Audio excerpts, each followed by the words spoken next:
Hello everyone, আসসালামু আলাইকুম। Welcome back to my channel. আজকে আমি আপনাদের সাথে শেয়ার করব 2 পাউন্ডের একটা কেকের রেসিপি। আজকের এই রেসিপিটা একটু ভিন্নভাবে দেখানোর চেষ্টা করেছি। আশা করছি আমার আজকের এই রেসিপিটা আপনাদের ভালো লাগবে। চলুন তাহলে রেসিপিটি দেখে নেওয়া যাক। প্রথমে একটা পাত্রে রুমের স্বাভাবিক তাপমাত্রায় 4টা ডিম নিয়ে নিয়েছি। একটা ইলেকট্রিক বিটারের সাহায্যে 1 মিনিট পর্যন্ত বিট করে নিব। এখন এর মধ্যে দিয়ে দিচ্ছি 3/4 কাপ পরিমাণ চিনি, অর্থাৎ কোয়ার্টার কাপ দিয়ে 3 বার দিলে 3/4 কাপ হয়ে যাবে। বিটারের সাহায্যে মিডিয়াম স্পিডে 2 থেকে 3 মিনিট পর্যন্ত বিট করে নিব। আর এই চিনিটা আমি একবারে না দিয়ে 3 থেকে 4 বার করে দিচ্ছি। অনেকে বলেন যে বিট করে ফোম দ্রুত হয়ে যায়, কিন্তু চিনি গলে না। তারা ঠিক এভাবে চিনিটা দিতে পারেন, এতে করে চিনিটা খুব দ্রুত গলে যায়। সম্পূর্ণ চিনিটা দিয়ে দেওয়ার পর চিনির দানাটা টোটালি না গলা পর্যন্ত বিট করতে হবে। সেক্ষেত্রে আপনাদের সময় 7 থেকে 8 মিনিট মতো সময় লাগতে পারে। কারো কিছুটা কম সময় লাগতে পারে, আবার বেশি সময়ও লাগতে পারে।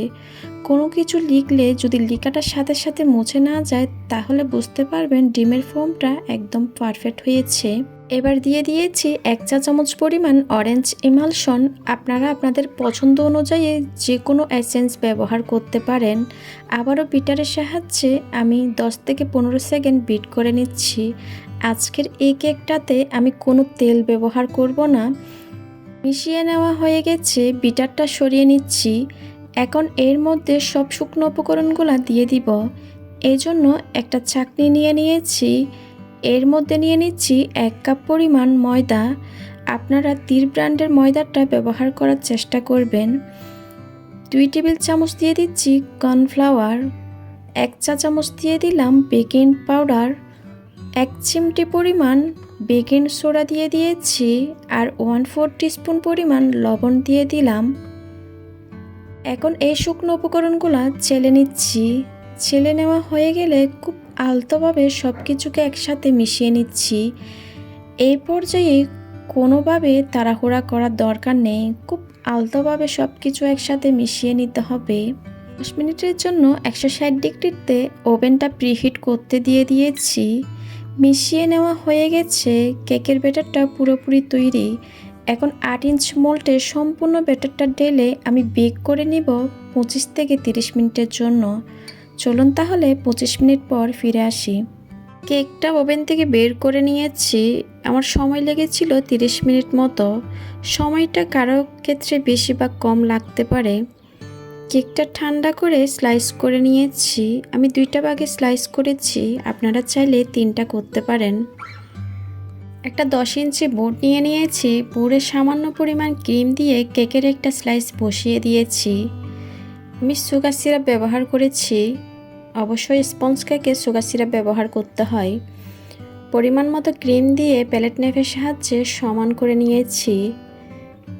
সমান হয়ে গেলে আমি কেকের দ্বিতীয় লেয়ারটাও বসিয়ে দিয়েছি।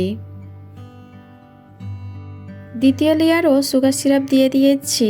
ভিডিওটা বড় হয়ে যাচ্ছে, সুগার সিরাপ কীভাবে দেওয়া হয়েছে আমি আজকের ভিডিওতে দেখাই নাই। আপনারা 1/2 কাপ পানির সাথে 3 টেবিল চামচ চিনি মিশিয়ে সুগার সিরাপ তৈরি করে নিতে পারেন। কেকটাকে এখন ভালোভাবে ক্রাম কোটিং করে নিচ্ছি। যারা আপনারা নতুন কাজ করছেন তারা অবশ্যই ক্রাম কোটিংটা করবেন। এতে করে পরবর্তী যখন ক্রিম দিবেন কেকের ফিনিশিংটা খুব সুন্দর আসবে। ভালোভাবে ক্রাম কোটিং হয়ে গেলে ফ্রিজে রেখে দিব 1 ঘন্টার জন্য। 1 ঘন্টা পর কেকটাকে আমি ফ্রিজ থেকে বের করে নিয়েছি। আবারও ভালোভাবে ক্রিম দিয়ে দিচ্ছি। কেকটাকে ভালোভাবে ক্রিম দিয়ে কভার করে নিব। আজকের এই কেকটা করতে আমার ক্রিম লেগেছিল 1 কাপ পরিমাণ।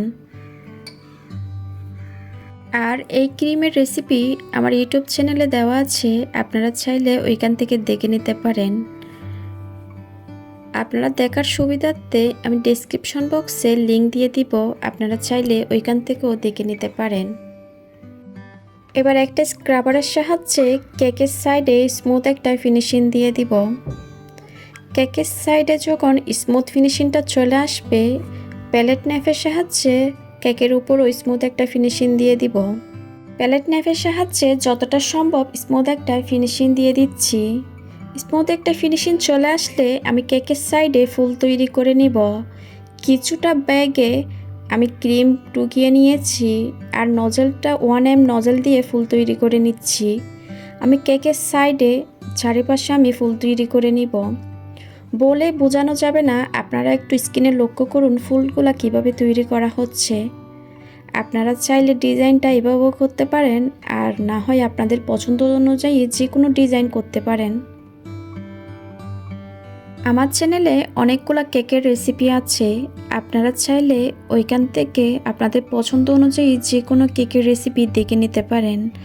আপনাদের বোঝার সুবিধার্থে আমি ডেসক্রিপশন বক্সে লিংক দিয়ে দিব, ওইখান থেকেও আপনারা দেখে নিতে পারেন। এবার কিছুটা ক্রিমে আমি পিঙ্ক কালার করে নিয়েছি।